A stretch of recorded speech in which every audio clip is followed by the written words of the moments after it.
દાળ પાનિયા નામ સાંભળી જેને ના ચાખ્યું હોય ને તેને નવાઈ લાગે, પણ જેને ચાખ્યા હશે ને તેને ખ્યાલ જ હશે કે ગુજરાત અને મધ્યપ્રદેશની બોર્ડર પર દાહોદ ગામની આ પ્રખ્યાત વાનગી ગરમા ગરમ મિક્સ દાળ અને તેની સાથે ખાખરાના કે પછી આકડાના પાનમાં વીંટી બનતા પાનકી કે પાનિયા શિયાળામાં ગરમા ગરમ ખાવાની કેટલી મજા આવે. જોતા જ ખ્યાલ આવી ગયો ને કે જેટલી રીત બનાવવાની અનોખી છે ને તેટલી જ નવી અને તેટલો ચટાકેદાર સ્વાદ આ દાળ પાનિયાનો છે.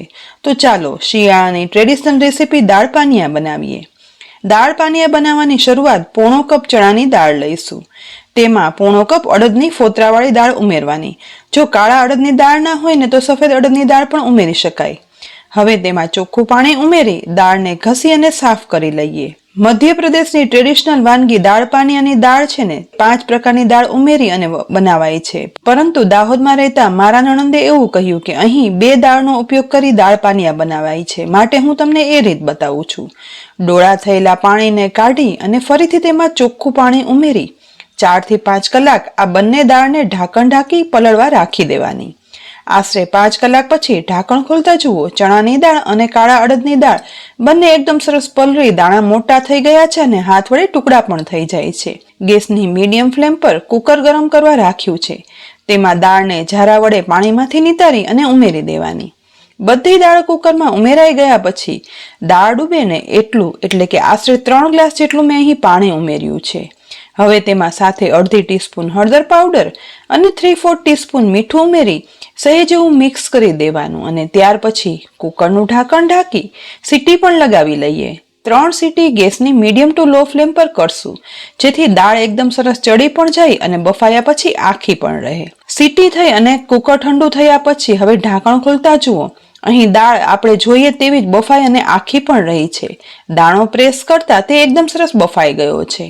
આજે આપણે ટ્રેડિશનલ રીતે દાળ પાનિયા બનાવીએ છીએ, માટે દાળ વઘારવા માટે માટીનું વાસણ ગેસની મીડિયમ ટુ લો ફ્લેમ પર ગરમ કરવા રાખી તેમાં 3 ટીસ્પૂન તેલ અને 1 ટીસ્પૂન ચોખ્ખું ઘી ઉમેરી ગરમ થવા દઈએ.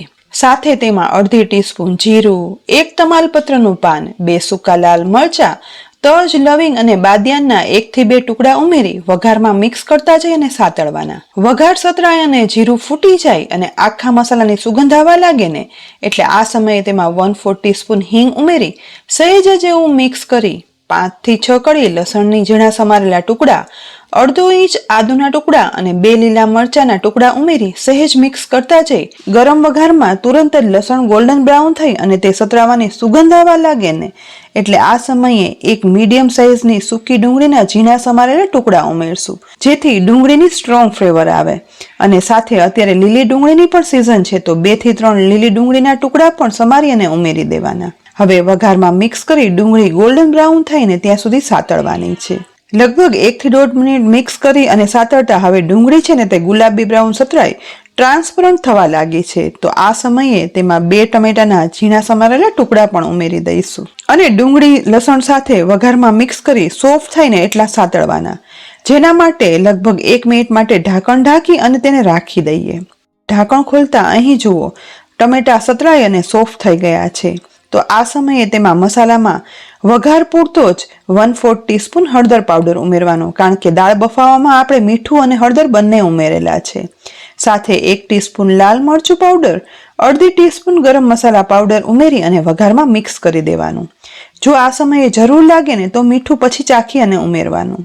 મસાલા સહેજ એવા સતરાઈ જાય ને એટલે તુરંત જ તેમાં બાફેલી દાળ છે ને તે બધી ઉમેરી દેવાની. થોડું કુકરમાં પાણી ઉમેરી અને મિક્સ કરી દઈશું, જેથી દાળ છે ને તેની કન્સિસ્ટન્સી મીડિયમ પતલી થઈ જાય.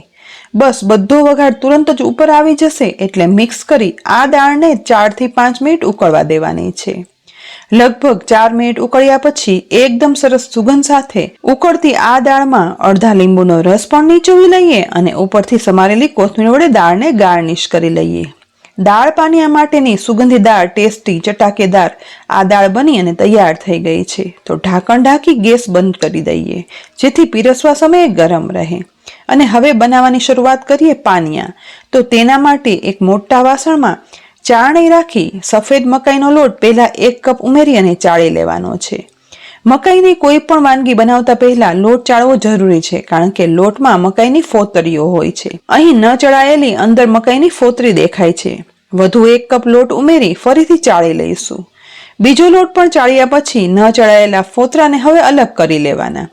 ચાળેલા લોટમાં મસાલામાં અડધી ટીસ્પૂન મીઠું અને 1/4 ટીસ્પૂન હળદર પાવડર ઉમેરશું. સાથે અડધી ટીસ્પૂન અજમો હાથમાં લઈ આ રીતે મસળી અને ઉમેરશું, જેથી પચવામાં ભારે લાગતો મકાઈનો લોટ છે ને તેના પાનિયા આપણને સહેલાઈથી પચી જાય. ત્યાર પછી હાથ વડે જ બધું મિક્સ કરી લેવાનું છે. હવે અહીં મેં 1 કપ પાણી લીધું છે, તો જોઈએ એ પ્રમાણે પાણી ઉમેરતા જઈ અને લોટ બાંધવાનો છે. ટ્રેડિશનલ રીતે બનતા પાનિયાનો લોટ છે ને તે દૂધથી બંધાય છે, પરંતુ આ રીતે પાણીથી બાંધવો હોય ને તો તે રીતે પણ બાંધી શકાય. અહીં ધીમે ધીમે કરી 1 કપ પાણી ઉમેરી દીધું છે અને બધું મિક્સ કરતા જઈ આ લોટને હવે મસળવાનો, કારણ કે મકાઈનો લોટ છે તેમાં ઇઝીલી બાઇન્ડિંગ નહીં આવે. જેટલો વધારે આ લોટ મસળશું ને એટલા પાનિયા છે ને તે સ્વાદમાં મીઠા બનશે. લગભગ 1.5 થી 2 મિનિટ મસળ્યા પછી હવે રોટલા બનાવીએ ને તેવો લોટ બંધાઈ ગયો છે. તો આ બંધાયેલા લોટમાંથી એક નાનો લુઓ લઈ હાથ વડે ગોળ વાળી આ રીતે પ્રેસ કરી અને ચપટી ટીકી જેવું વાળી પાનિયા બનાવી લેવાના છે. પાનિયા છે તે પાન શેપના પણ બની શકે અને આવા ગોળ શેપના પણ બની શકે, એટલે પસંદગી પ્રમાણે કોઈ પણ શેપ આપી શકાય છે. ગોળ વળેલા પાનિયા બનાવવા માટેની એક ખાસ રીત છે, જેના માટે ખાખરાના પાન કે પછી આ રીતે આકડાના પાન વપરાય છે. પણ આકડાના પાનનો ઉપયોગ કરીએ ને એ પહેલા પાણીમાં ઘસી અને સાફ કરી અને લૂછી લેવાના. ત્યાર પછી તેના ઉપર થોડું એવું તેલ લગાવી તૈયાર કરેલા આખા આકડાના પાન ઉપર આ રીતે બનાવેલી મકાઈની ટીકી છે ને તે ગોઠવી દેવાની. સહેજ પ્રેસ કરી અને ઉપર બીજું આકડાનું પાન પણ ગોઠવી દઈએ. પાનિયા બનાવવાની આ ટ્રેડિશનલ રીત છે. હવે બીજું પાનિયું બનાવવા માટે આ રીતે થોડો એવો લુઓ લઈ તેલ લગાવેલા આકડાના પાનમાં ગોઠવી અને સેટ કરશું. અહીં જુઓ, મેં બીજું પાનિયું છે ને તે લાંબા પાન શેપનું બનાવ્યું છે. ફરી બનાવેલા પાનિયા ઉપર બીજું આકડાનું પાન ગોઠવી અને તેને સાઈડમાં રાખી દઈએ. ધીમે ધીમે આ રીતે આટલા લોટમાંથી 8 થી 9 પાનિયા વાળી અને આકડાના પાનમાં તૈયાર કરી લીધા છે. ઓરિજિનલ પાનિયા ગરમ કોલસા ઉપર શેકવામાં આવે છે, જેથી તેમાં એક ખાસ સ્મોકી ફ્લેવર આવે. પરંતુ આપણે ઘરમાં પાનિયા બનાવીએ છીએ ને તો તેના માટે મેં અહીં મોટી કાણાવાળી તાવડી અથવા તો જેને માટીનો તવો કહીએ છીએ ને તે લીધો છે. તો ગરમ થતા માટીના આ તવા પર આ રીતે તૈયાર કરેલા પાનિયા છે ને તે એક પછી એક તાવડીમાં સમય એટલા ગોઠવી દેવાના. આ જ રીતે બીજી તાવડી પણ ગરમ કરી છે, તો તેના ઉપર પણ પાનિયા ગોઠવી દઈશું. હવે ગેસની ફ્લેમ લો કરી અને તેને શેકવાના છે. પાનિયા શેકાય છે ને એ દરમિયાન સાથે ખવાય ને તેવી ખાસ લસણની ચટણી પણ વાટી લઈએ, જેના માટે ઓરસિયા અથવા તો ખાંડણીમાં 8 થી 9 લસણની કળી લઈ સાથે અડધી ટીસ્પૂન અજમો પણ ઉમેરી દઈએ. પથ્થર વડે જ અજમો અને લસણને સાથે વાટી લેવાના. બંને અધકચરા વટાઈ જાય ને એટલે તેમાં અડધી ટીસ્પૂન મીઠું, 1 ટીસ્પૂન લાલ મરચું પાવડર ઉમેરી ફરી મિક્સ કરી અને વાટી લેવાનું છે. આ બનતી ડ્રાય ચટણી ખાસ દાળ પાનિયા સાથે પીરસાય છે અને તેનો ટેસ્ટ ખૂબ જ અલગ અને સરસ આવે છે. વાટીને બધું મિક્સ થઈ જાય ને એટલે 1 ટીસ્પૂન જેટલું સાથે પાણી ઉમેરી સહેજ લચકા જેવી ચટણી વાટી લેવાની છે. ત્યાર પછી બનેલી ચટણીને હવે ડીશમાં કાઢી લેવાની. ચટણી તૈયાર છે એ દરમિયાન એક સાઈડ પાનિયા પણ શેકાઈ ગયા છે. પાનનો ઉપરનો કલર બ્રાઉન થવા લાગ્યો છે, તો ધીમે ધીમે કરી આ પાનિયાની એક પછી એક સાઈડ ચેન્જ કરી દેવાની, જેથી બીજી સાઈડ પણ પાનિયા છે તે શેકાઈ જાય. આ સમયે યાદ કરી અને ગેસની ફ્લેમ છે ને તે લો જ રાખવાની, જેથી પાનની અંદર મકાઈનો લોટ અંદર સુધી શેકાય અને ક્રિસ્પી કડક પાનિયા બની તૈયાર થાય. લગભગ 10 મિનિટ સુધી આ રીતે સાઈડ ચેન્જ કરતા જઈ અને શેકતા હવે જુઓ, પાન છે ને તે શેકાય આખા ઉપરથી ડાર્ક બ્રાઉન થઈ ગયા છે અને અંદર તરફ પાનિયાની કિનારી પણ બ્રાઉન થવા લાગી છે. માત્ર વધારે 1 જ મિનિટમાં હવે પાનિયા બની તૈયાર થશે.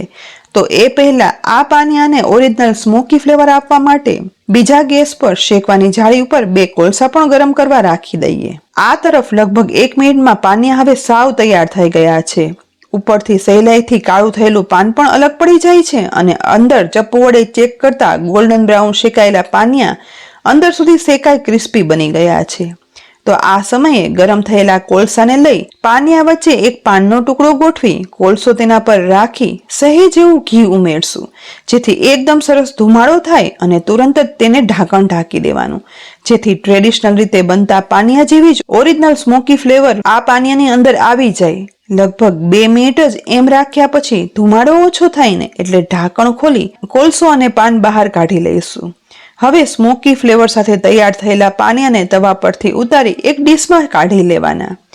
આ જ રીતે બીજી તાવડીમાં તૈયાર કરેલા પાનિયા પર પણ ગરમ કોલસો રાખી ઢાંકણ ઢાંકી અને સ્મોકી ફ્લેવર આપ્યા પછી તેને પણ ગેસ પરથી નીચે ઉતારી ડીશમાં કાઢી લેવાના. હવે આ પાનિયાને લગભગ 3 થી 4 મિનિટ ઠંડા થવા દઈશું.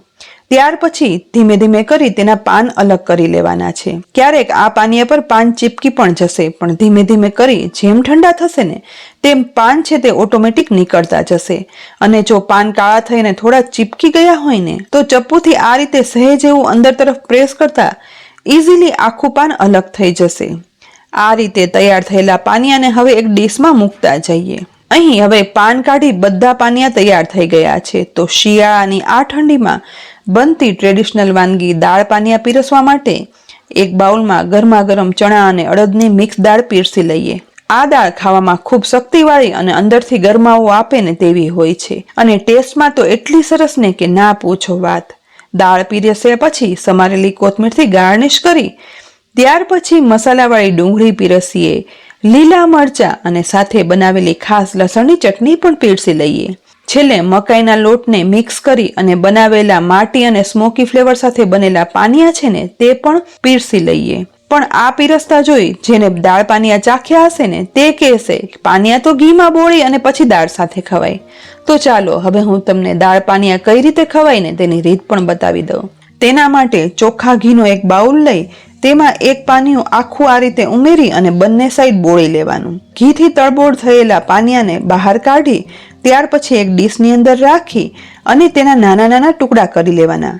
બિલકુલ આપણે દાળ બાટી ખાઈએ ને એ જ રીતે. પાનિયાનો ભૂકો થઈ જાય ને એ પછી ગરમા ગરમ અડદની અને ચણાની ટેસ્ટી દાળ છે ને તે રેડી દેવાની. આ દાળને પણ આ જ રીતે હાથ વડે મિક્સ કરી અને ત્યાર પછી ખવાય છે. આ રીતે બનેલા ગરમા ગરમ દાળ પાનિયા ઠંડીમાં ગરમા ગરમ ખાવાની એટલી બધી મજા જ આવે છે ને કે ના પૂછો વાત. તો ફ્રેન્ડ્સ, આજે મેં તમને એમપી અને દાહોદ શહેરની ટ્રેડિશનલ વાનગી દાળ પાનિયા બનાવી અને બતાવી. તમને આ રેસીપી કેવી લાગી તો જરૂરથી બનાવજો અને પછી કહેજો રેસીપી ઘરમાં બનાવવાની રીત સહેલી લાગી કે નહીં. રેસીપી ઉપયોગી લાગે ને તો લાઈક કરી અને શેર કરજો. સાથે અમારી યુટ્યુબ ચેનલ સબસ્ક્રાઇબ કરી અમારા ફેસબુક પેજને લાઈક કરી અને ફોલો કરજો, જેથી આવી અનેક ઉપયોગી રેસીપીના અપડેટ્સ તમને તુરંત જ મળી રહે. આવતીકાલે ફરી મળશું નવી રેસીપી સાથે. ત્યાં સુધી આવજો.